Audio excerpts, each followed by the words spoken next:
Hello friends, हम लोग discuss कर रहे थे डायनामिक प्रोग्रामिंग प्रॉब्लम को। तो आज के क्लास में हम लोग डिस्कस करेंगे डायनामिक प्रोग्रामिंग प्रॉब्लम के नेक्स्ट प्रॉब्लम को, जिसमें हमारे पास क्वेश्चन है कि हमें फाइंड आउट करना है ऑब्जेक्टिव फंक्शन का ऑप्टिमम वैल्यू, जिसमें हमें मैक्सिमाइजेशन टाइप ऑफ प्रॉब्लम है। तो यह एक हमारे पास डायनामिक प्रोग्रामिंग प्रॉब्लम है, जिसमें क्या है कि यह एक हमारे पास डायनामिक प्रोग्रामिंग प्रॉब्लम है जिसमें हमें क्या करना है, ऑब्जेक्टिव फंक्शन को मैक्सिमाइज कर देना है। और जो ऑब्जेक्टिव फंक्शन है वो हमारा u1 square plus u2 square plus u3 square है। तो इस ऑब्जेक्टिव फंक्शन को हमें क्या करना है, मैक्सिमाइज कर देना है। और इस मैक्सिमाइज करने के लिए हमारे पास जो कांस्टेंट गिवन है वह कांस्टेंट है u1 into U two into U three equals to 6। तो हमारे पास जो ऑब्जेक्टिव फंक्शन है जिसको कि हमें मैक्सिमाइज करना है, उसके लिए जो कांस्टेंट गिवन है वो कांस्टेंट हमारे पास क्या है, u1 into U two into U three, इनका वैल्यू कितना होना चाहिए, 6। तो इन तीनों के प्रोडक्ट का वैल्यू क्या होना चाहिए, 6 होना चाहिए।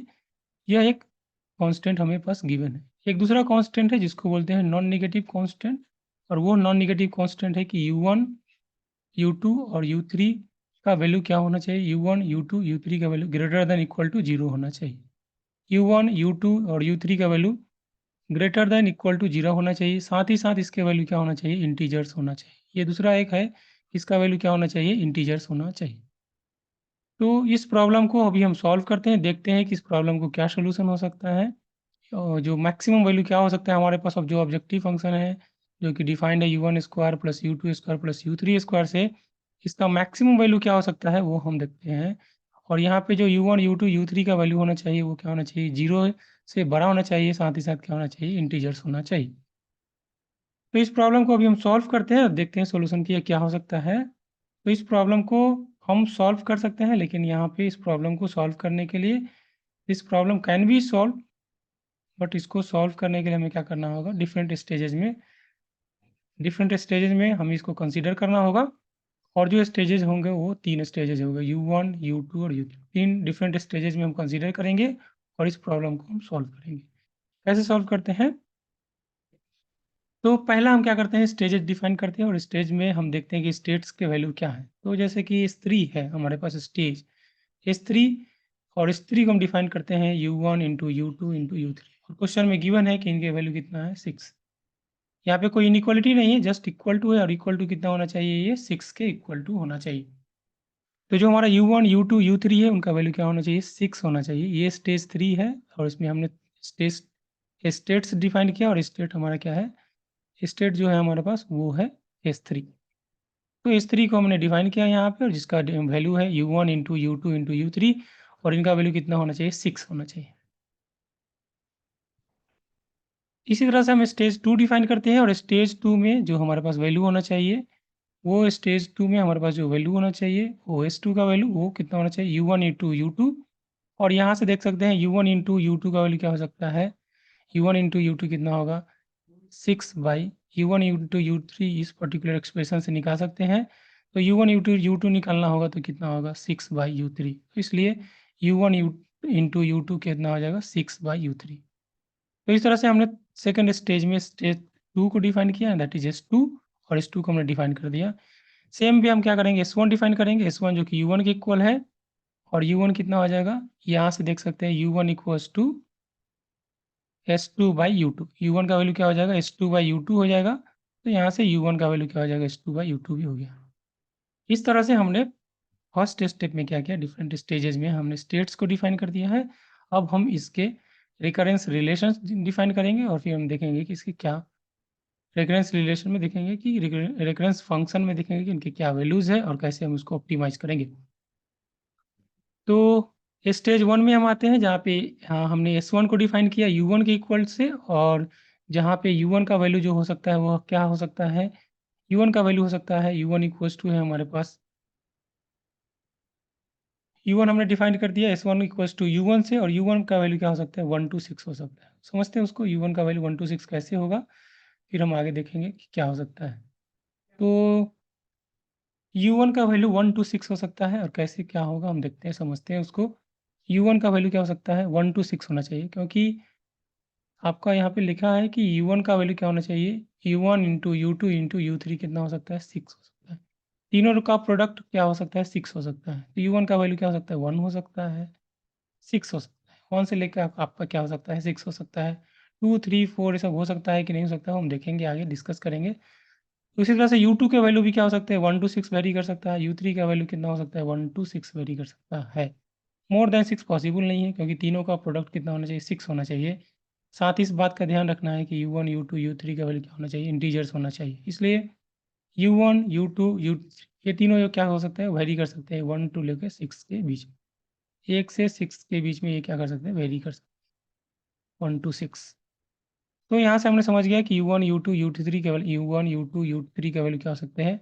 1 टू 6 क्या हो सकता है? आपका वेरी कर सकता है। 1 से लेके 6 तक इसका वेरिएशन पॉसिबल है।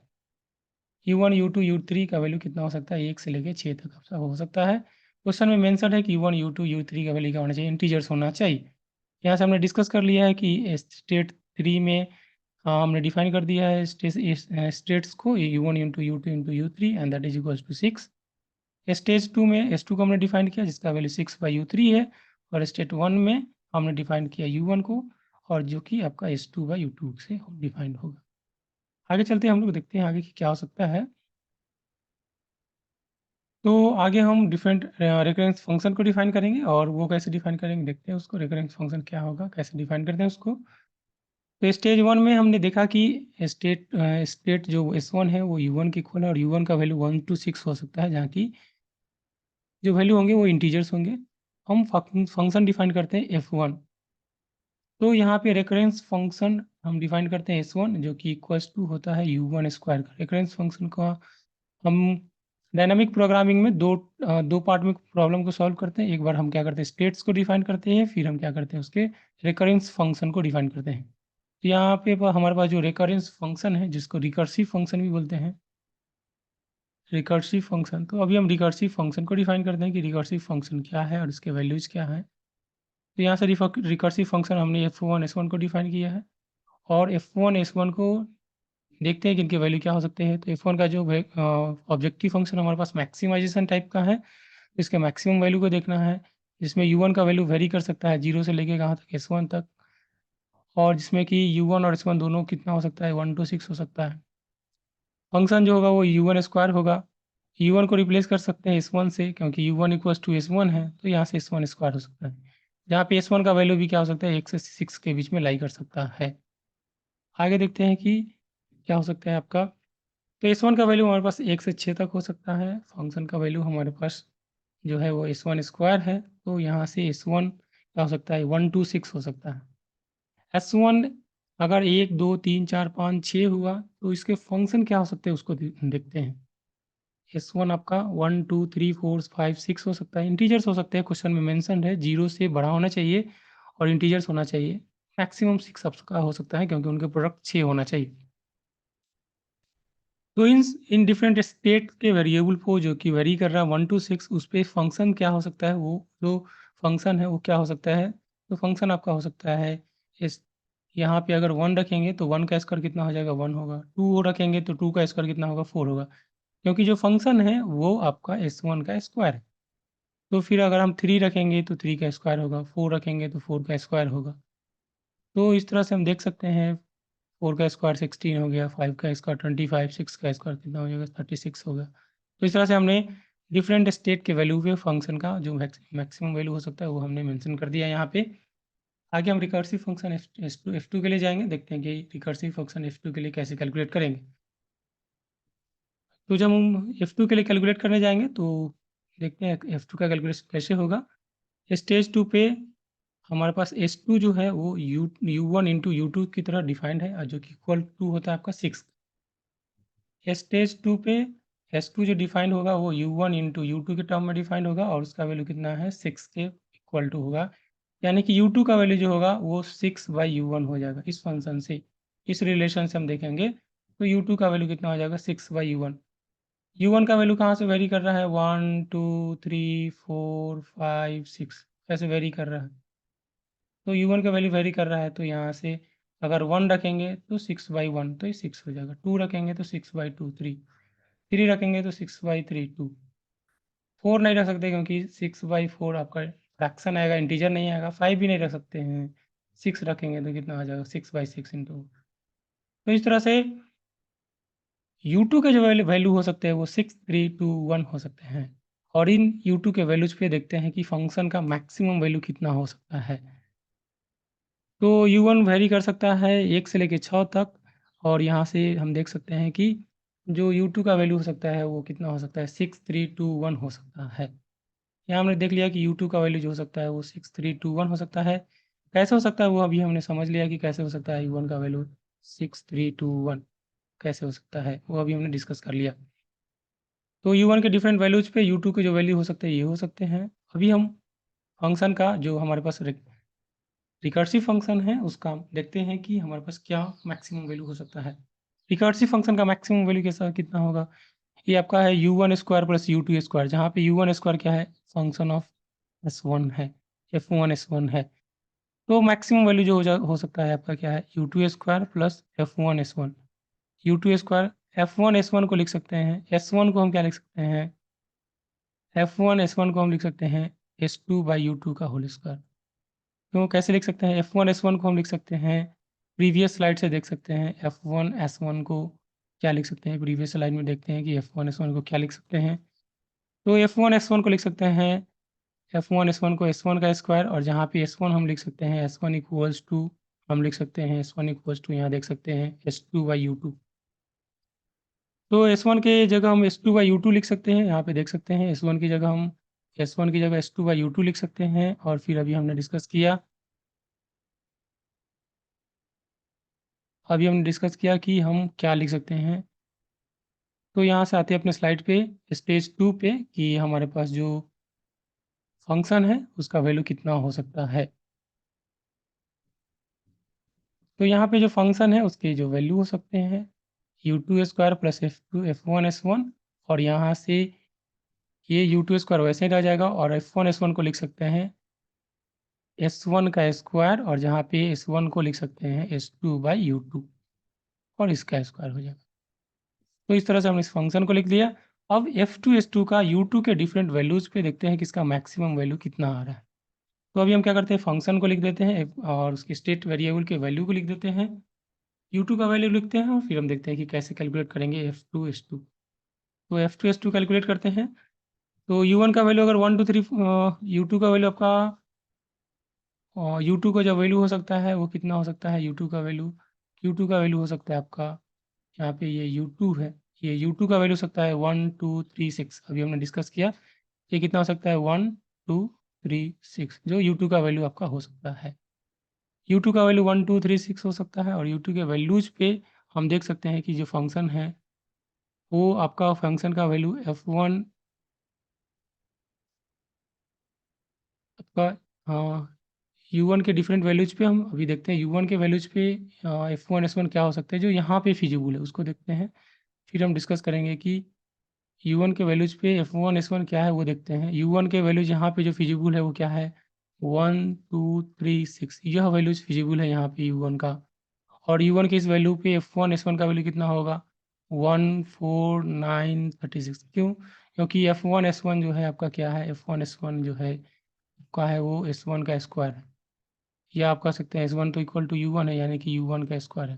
तो U1 का वैल्यू अगर 1, 2, 3, 6 होगा तो F1 S1 कितना हो जाएगा? 1 square, 2 square, 3 square, 9 and 6 square, 36 इतना हो जाएगा। F1 S1 का वैल्यू हमने देख लिया, U1 का वैल्यू देख लिया। अभी हम आगे देखते हैं कि U2 का वैल्यू कितना होगा। तो U2 का वैल्यू कितना हो सकता है? 1, 2, 3, 6 हो सकता है। U2 का जो वैल्यू फिजिबल है वो कितना है? 1, 2, 3, 6 हो सकता है। और U2 के वैल्यूज पे U2 का क्या 1 हो सकता है, 2 हो सकता है, 3 हो सकता है, 6 हो सकता है। तो इनके U2 के वैल्यूज पे हम देखते हैं कि फंक्शन F2 S2 का वैल्यू क्या हो सकता है। तो F2 S2 क्या हो जाएगा वो देखेंगे। तो F2 S2 क्या हो जाएगा वो उसको हम देखते हैं। F2 S2 जो है वो क्या हो सकता है वो हम देखेंगे। उसके लिए हम क्या करते हैं, U2 का स्क्वायर कैलकुलेट करते हैं कि U2 का स्क्वायर कितना होगा, और फिर हम इसके फंक्शन के वैल्यू कैलकुलेट करेंगे। तो हमने क्या किया, यहाँ पे U1 मेंशन कर दिया, यहाँ U1 का स्क्वायर, क्योंकि यहाँ पे हमें U1 स्क्वायर चाहिए। यहाँ पे आप देख सकते हैं हमें U1 स्क्वायर की ज़रूरत है। तो U1 स्क्वायर चाहिए होगा कि U1 का स्क्वायर कितना है।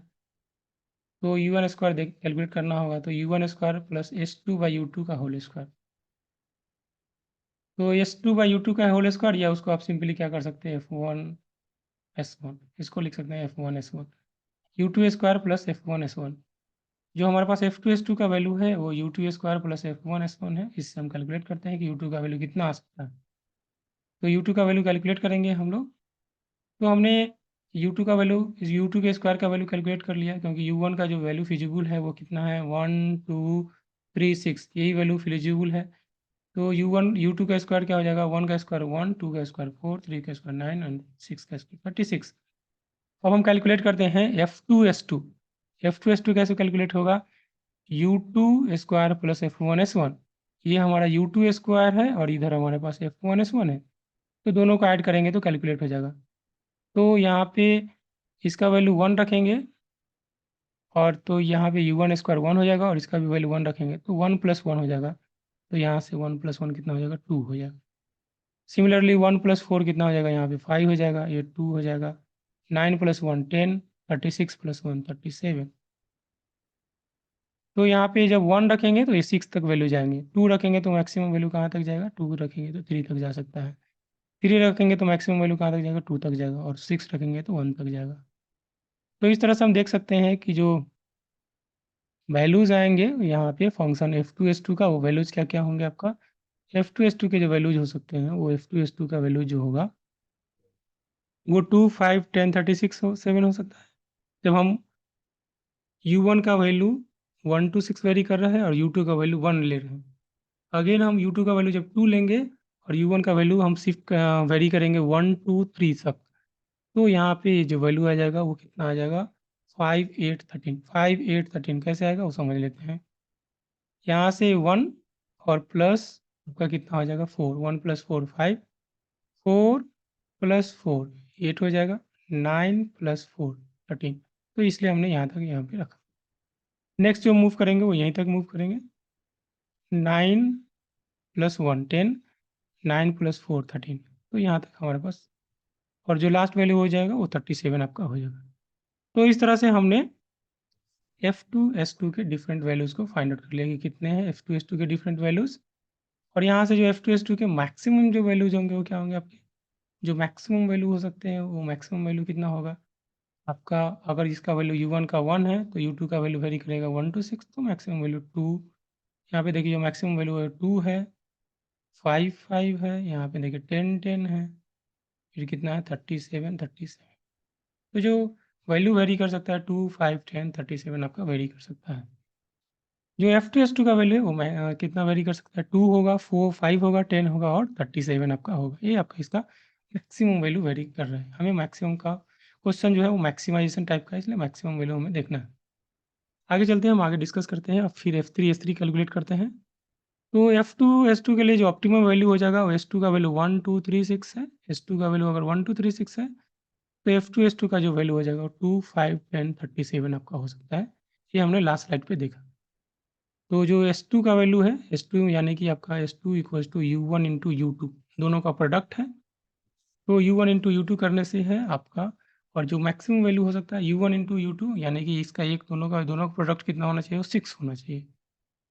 तो इसका 1 और जो दोनों का प्रोडक्ट हो सकता है वो 6 की आपका मैक्सिमम इक्वल हो सकता है। तो यहाँ से 1 होगा तो ये 6 होगा,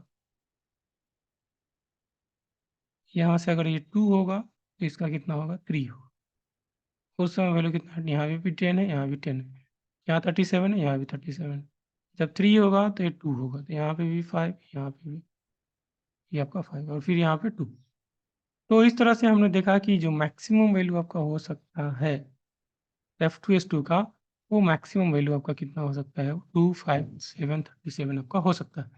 अब हम चलते हैं स्टेज 3 पे, वहाँ पे S3 डिफाइन करते हैं। S3 का वैल्यू कितना होगा, U1 × U2 × U3 के इक्वल होगा, जो कि 6 के इक्वल है। और U3 का वैल्यू कितना हो जाएगा, 6/U1 × U2, यानी कि 6/S2। अब हम U3 कैलकुलेट करेंगे और वो होगा 6/S2 के इक्वल टू।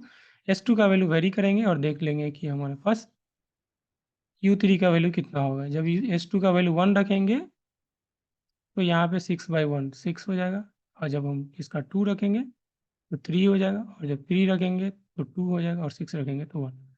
तो ये भी वेरी कर सकता है, 6 3 2 1, यानी कि 1 2 3 6 तक वेरी कर सकता है। तो इस तरह से हमने देखा कि F3 S3 का वैल्यू भी क्या हो जाएगा, maximum of U3 square plus F2 S2 होगा। तो अब हम क्या करते हैं, उसी तरह से सेम वे में कैलकुलेट करते हैं। एक बार लिखेंगे S2 F2 S2 S3 U3 का स्क्वायर और F3 S3 कैलकुलेट करते हैं। तो S2 का जब वैल्यू होगा 1 2 3 6, तो F2 S2 का वैल्यू कितना हो जाएगा, 2 5 10 37, 2 5 10 37 आपका हो जाएगा। U3 का वैल्यू 1 2 3 6 होगा, तो U3 का स्क्वायर कितना हो जाएगा, इतना हो जाएगा। इस तरह से हमने कैलकुलेट कर लिया। अब हम कैलकुलेट करते हैं क्या चीज़, फंक्शन को। तो फंक्शन कैसे कैलकुलेट करेंगे, दोनों को ऐड करके।